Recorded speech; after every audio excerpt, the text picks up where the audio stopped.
Hey, yo, Chase, where the haters at, my friend? Where they at?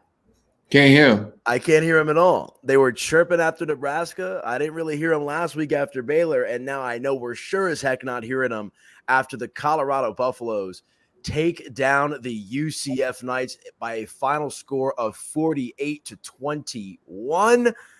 Dominant victory. And this is like a little bonus episode of the Sko Show. We had to come on, we had to talk about it. I mean, I thought that Colorado was going to for sure put up a fight in that game. I did not expect them to go out and dismantle UCF, a program that a lot of people consider to be one of the best teams in the Big 12 entering this college football season. But what's up, buddy? It's a victory show. How can you not want to talk about this team after that type of victory? Just an absolutely dominant performance offensively, defensively, offensive line, defensive line. Just a lot of things that we saw from this Buffaloes team yesterday that we hadn't seen in the prime era. I think I tweeted out that we hadn't seen a complete game like that, a complete win since probably 2016, the team that we talk about that won the Pac-12 South. But it was just so amazing to watch a full performance like that. Even the special teams, Mata hit a couple extra points. They weren't or hit a couple field goals and made all those extra points. They weren't kicking the ball out of the end zone very well, but they did a great job on kickoff coverage, punt coverage, much better than what it looked like against Baylor. Yeah, and I mean, what a game for the Buffs. You heard it from Chase. This is probably their most complete performance since the Mike McIntyre era, which feels like a century ago at this point. But if anyone that's new to the show, new to the channel, Aniello, Piro, Chase Howell, you can follow me at Media by AP. He's at Chase Howell _. This is the Sko Show on Mile High Sports. Make sure to subscribe to the channel. That way you guys never miss an episode. We typically post on Thursdays, but we got to ride this hot hand. So we're going to bring you guys some bonus content all throughout the season as well. So appreciate everybody tapping in with us. Had a great turnout yesterday at the number 38 Buffs watch party. So more Buffs content because I can't stop talking about them. I know Chase can't stop talking about them either. And it's been a darn good time. But let's start there. You mentioned kind of the complete performance of Colorado, bro. And you and I have been big on the defense, right? But this was the first offensive explosion that I feel like we've seen from this Buffs team this season. And frankly, Chase, I think this is probably the best game that Coach Prime has coached and been a part of since he's been head coach in CU. Yeah, absolutely. I think that was their best performance in the Coach Prime era. And I think what you got to point to right away is their ability to run the football. We've talked about it all season that they needed to find a run game, and all of a sudden it shows up like that. 128 yards on the ground, 29 carries, averaged close to 5 yards per carry, way over 4 yards per carry. That is impressive. I don't think we've seen CU run the football like that in a long time. They're getting it done with pretty much everybody. Michael Welch, Dallin Hayden returned from injury, Isaiah Gustav, Shedeur had a couple of good runs as well. So they got it done by committee. They ran the ball well, and all the credit goes to the offensive line. They also gave Shedeur plenty of time to be able to throw the football, 28 for 35, 290 yards from Shedeur. But I think those of us that have watched every single CU game, it was pretty obvious that he had much more time than he's used to. It felt like this game, at least early, like I know that Colorado's passing offense really took off in the second half, but it felt like almost like a role reversal in a little bit of in some degree, because what was the expectation? UCF, best rushing team in college football. You expect them to pound the rock, and Colorado, we know, is explosive on offense with Shedeur, Travis, and Jimmy Horn and all the receivers and whatnot. And for the first half of the game, it was like the opposite of that, because Colorado was the one, to your point, that did a good job of establishing the run. Really, really pleased with the offensive line, gave those guys some great running lanes, and UCF unable to establish the run, which is something that we have not seen from them over the course of the entirety of the season. And that forced KJ Jefferson to have to drop back to pass. He looked pretty good for UCF in the pocket. But at the end of the day, I did not expect this Buffs defense to force the hand of the Knights to to pass the ball. Yeah, they knew the assignment. They showed up knowing the assignment. UCF was going to run the football, and CU was fully prepared to do that. We had talked about for weeks. No, it just seemed like the national media wasn't paying attention. I don't know what happened because people are watching these Colorado games, but I don't think the national media is watching these Colorado games, because we talked about for the last few weeks, this run defense is legit. They were putting up numbers that were comparable to the Georgias and the Ole Miss in terms of run defense. And it for sure showed up yesterday, being able to stop the number one rushing attack in the country. RJ Harvey, who we expected to see a big game from, only 77 yards, kept him under 80. I think a lot of people would have expected him to be really in the 150 range. UCF was running the football. I think they were averaging close to 300 yards per game, and CU held them to 177. So if that doesn't show that this defense is legit, they're legit at being able to stop the run. They're secondary. If you try to throw on them, they're going to force some interceptions. All credit has to go to Robert Livingston, what he has done with this defense, full-on rebuild, and the way that he's able to scheme against these teams. It has been very, very impressive, especially the second half and the first 4 games. But just this entire defense is so much more improved than it was a year ago.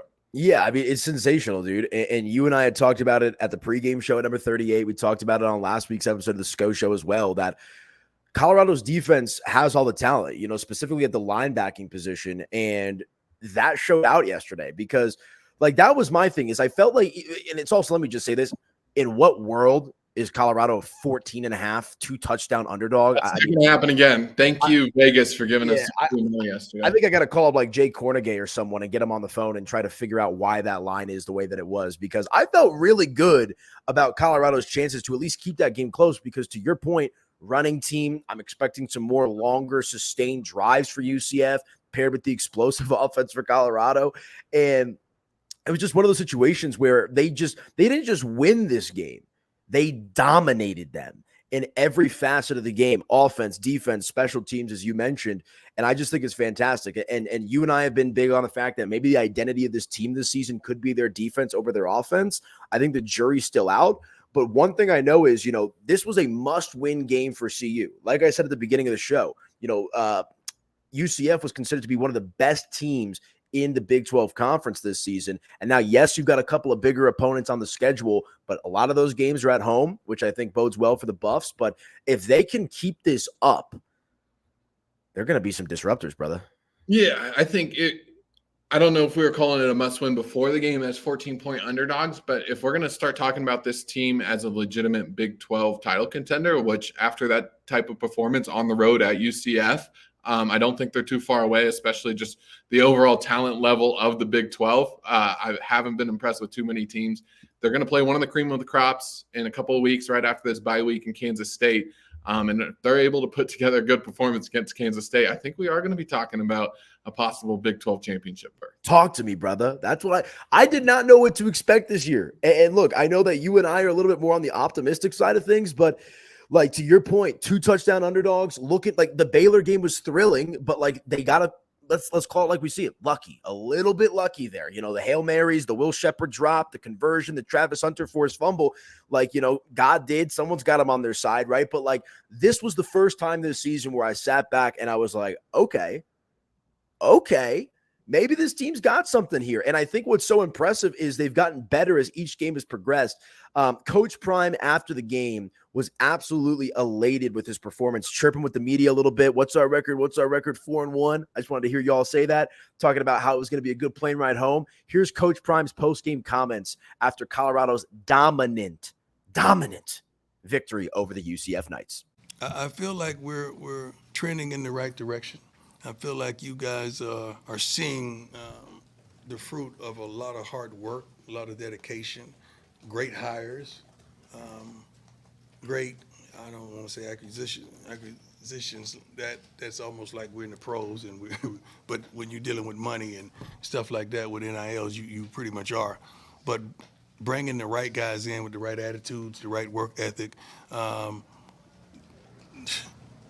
love where we are as a program. I really do. Could we be better? Of course. I think everyone can. But I know we're trending in the right direction. We don't care about that. Y'all do. We underdogs every week. Ain't nobody want to see us win. You know that, except for our fan base. But ain't nobody nationally want to see us get down. That's just the nature of the game. We're not mad about it. We're not upset about it. We know who we are. We know how we get down. It's not like we come out talking that talk, because we don't really do that. You say we do that, but we really don't do that. Our kids are very humble. I don't say what's going to happen. Never. I say what I would like to happen, but not what's going to definitively happen. But I'm so darn proud of where we are We could be in a whole different place right now, but look at it. We're going into the break. What's the record? Because I'm one game at a time. Say it again. I just wanted to hear y'all say it collectively. And y'all fell for it. We're 4-1 right now going into the break, and I'm so excited. You have no idea. It's going to be a really good plane ride tonight. You got to love it, dude. You got to love it. I mean, what Colorado was able to do in that game. And, you and I had harped on a lot. Well, on the road, Florida, a lot of emotions, weather. I think the biggest takeaway for me outside of the dominance is the duality in how the Buffs look in this game compared to the game against Nebraska, where they just were completely outclassed in every aspect of the game. They looked like a completely different team yesterday against UCF. Yeah, I think it was a great lesson to learn how good a football you have to play on the road, especially in a very difficult environment. And when you get that far behind, I think once Shedeur threw that pick six, I think most of the team felt like that game was already over. And what happened yesterday was Shedeur throws a really bad interception on the first drive. Mm-hmm. That defense walks out there, doesn't flinch, gets a huge interception. And as Shedeur said after the game, he said the game started over at that point. Right. Interception was washed, and CU got to go right back to work. And I think that interception from Preston Hodge while UCF was driving, I think that was the game changer. If you let UCF score there and you get behind in that game, you're going to have a very difficult time coming back. But once you were able to build a lead against a running team like UCF and forcing them to pass, I think that's the reason why we saw the score get as big as it does. So those are just kind of the ebbs and flows that you see in a football game. And I think they just got so far behind against Nebraska in this game, in this environment, they didn't flinch when adversity hit them. And I think that was very, very impressive. Well, and that's the mark of a good team, right? Sometimes you got to get knocked down and get back up. And I'm not going to lie. Like, I was with you at the watch party yesterday. And after that first interception from Shedeur, I'm like, oh my gosh.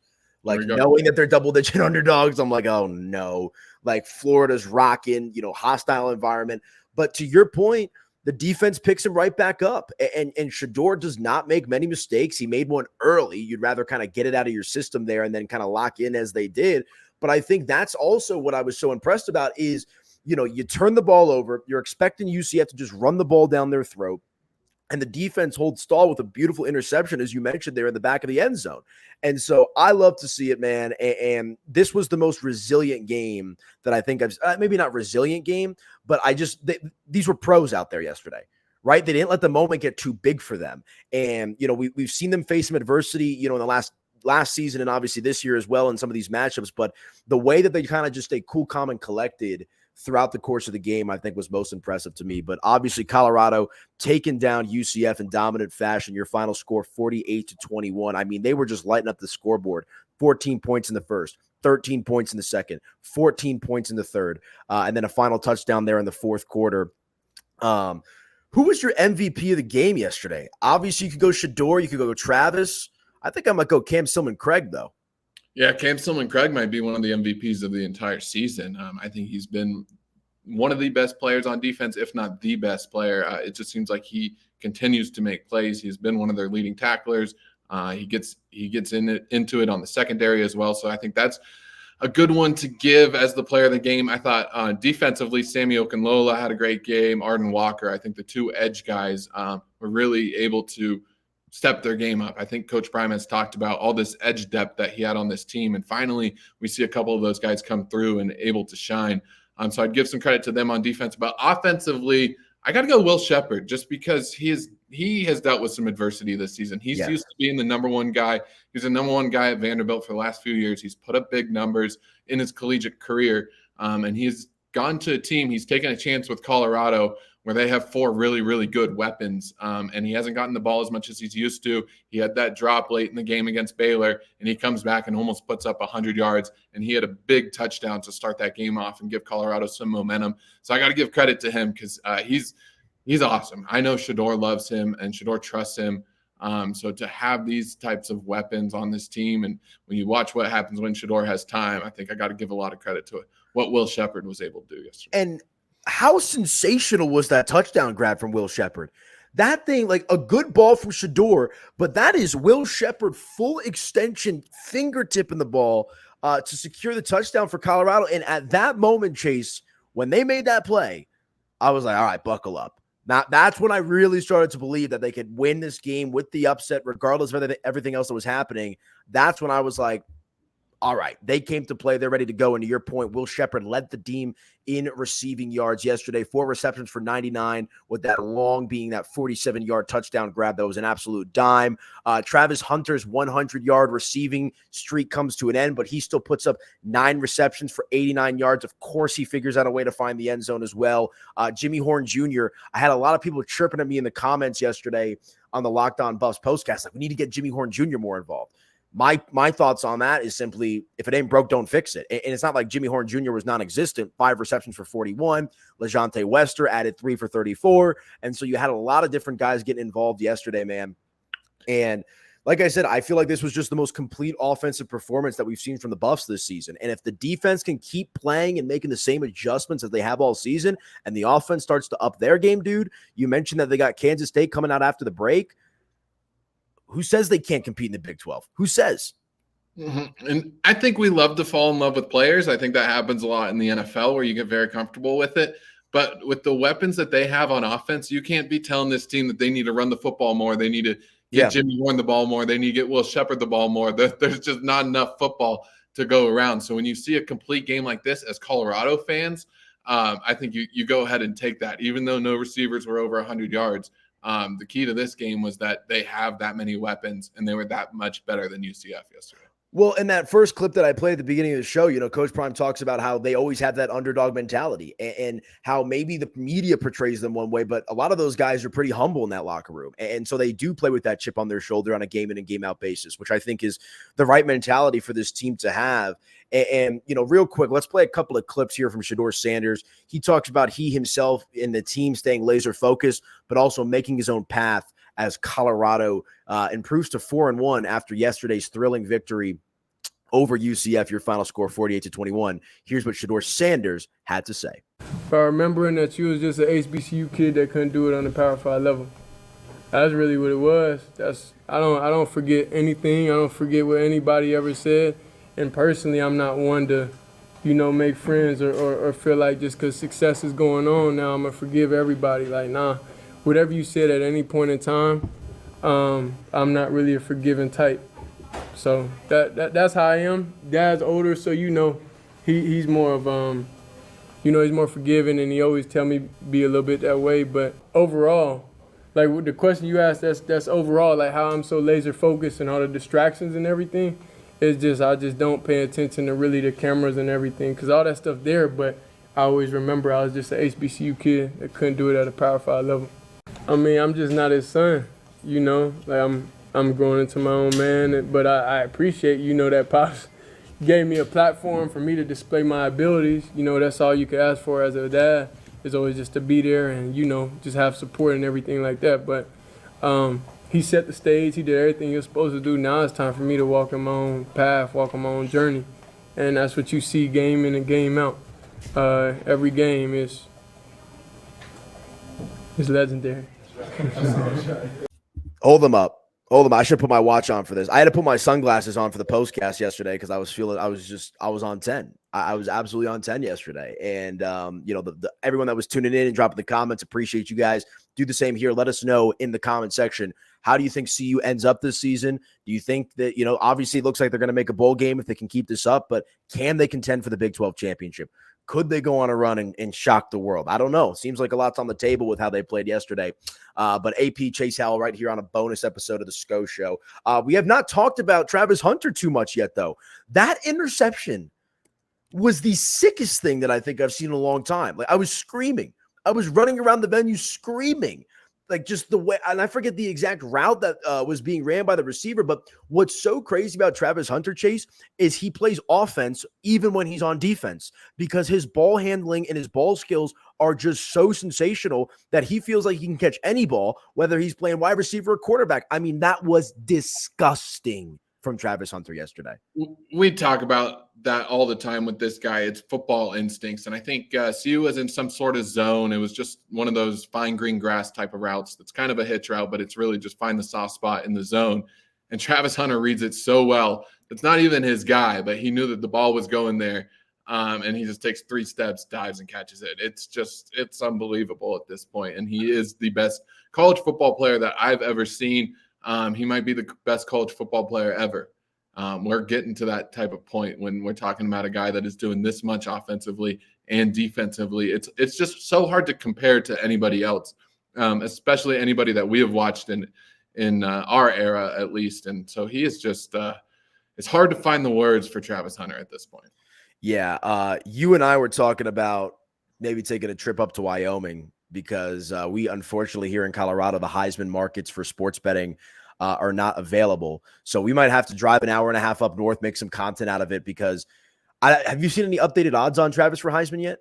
I have not been looking around, no. But I know it was like stupid long. Like, and like, here's the thing. I can understand if you want to make the case that he's not going to win the Heisman because of the record and all that kind of stuff. But like we were talking like yesterday was like 30-1. I want to say like something absurd. Like a couple weeks ago it was. Yeah. I think this past week it was around 15-1, which is still absurd. Like I feel like it should be at least under 10-1. If it's not under 10-1 by this, like I'm telling you, bro, I will pick you up on Monday morning or Tuesday if it's 10-1 or longer. And we are driving to Wyoming because it's just one of those situations where, and even the broadcasters yesterday were all over it. I mean, every time they had an opportunity to talk about Travis Hunter, they were talking about how is this guy not the favorite, not just in contention, not the favorite for the Heisman Trophy. So I can't wait to see how this season shakes out because with the way that the Buffs are playing here right now, they're obviously trending in the right direction, led by Travis Hunter, led by Shedeur. Offensive line was great yesterday. We talked about the defense as well.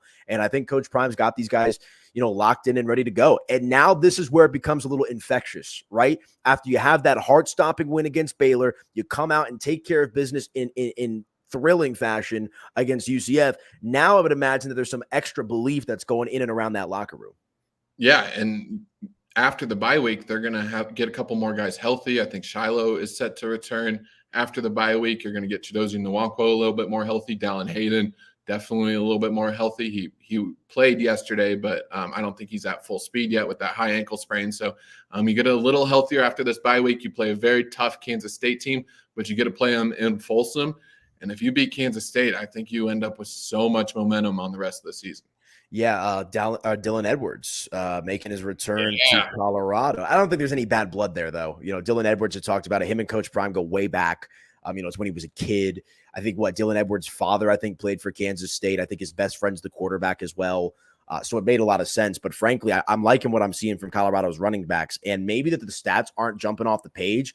But at the end of the day, 128 rushing yards yesterday for CU. Their season average entering this matchup was just a hair below 69. So they essentially double up on that, which is hopefully a sign of things to come. And real quick, one thing I want to say about the running game, and I forget which touchdown pass this was. It may have been the shovel pass from Shedeur, but it was the drive where Isaiah Augustave got started and really just was able, because he only finished with, let me see here real quick, 4 carries for 39 yards.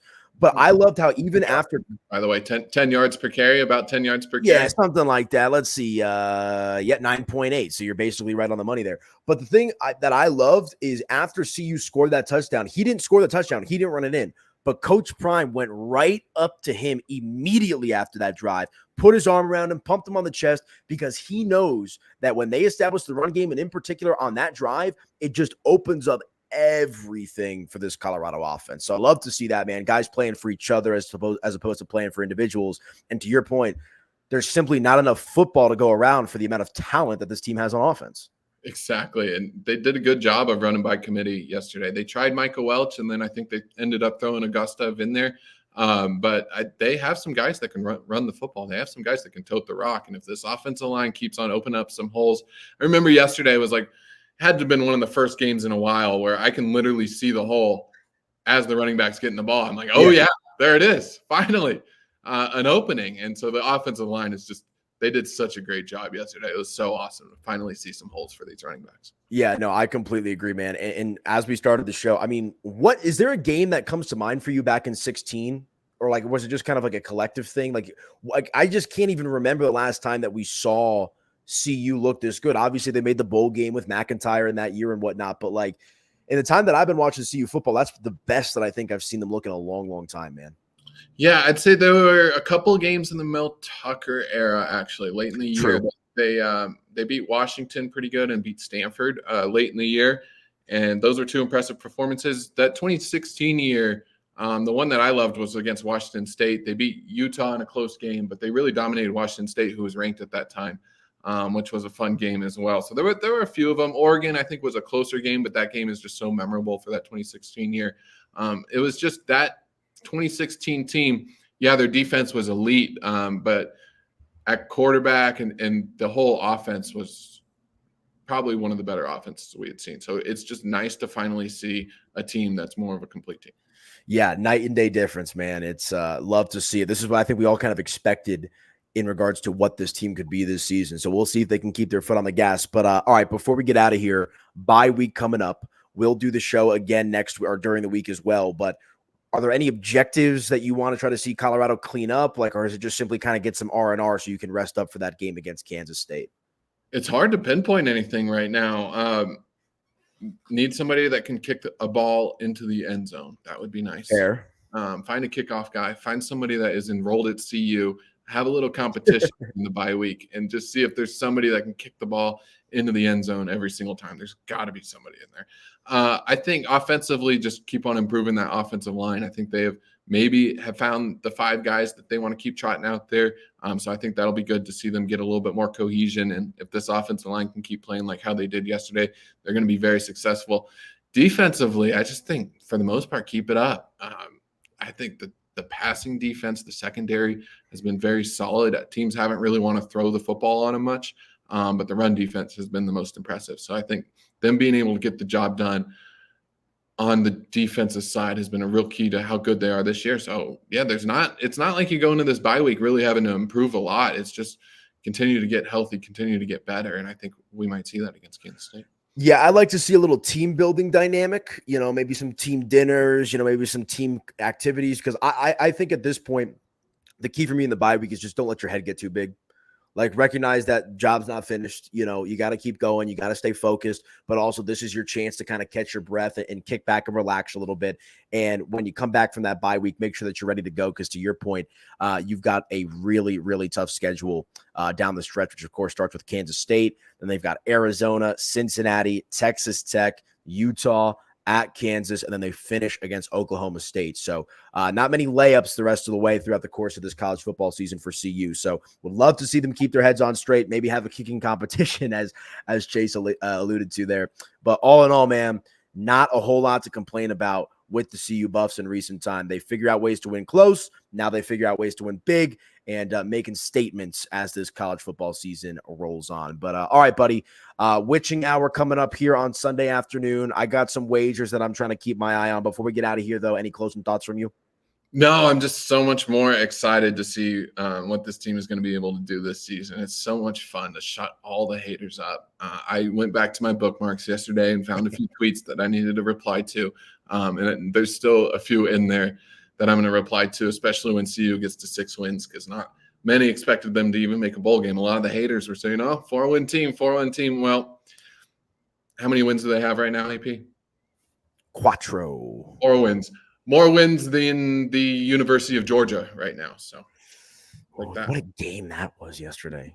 I was at a bar watching that downtown. Oh, my goodness. They almost came back. They led for 13 seconds. Mm-hmm. Like, they do all that work to lead for 13 seconds in Alabama with the 17-year-old wide receiver in the blink of an eye.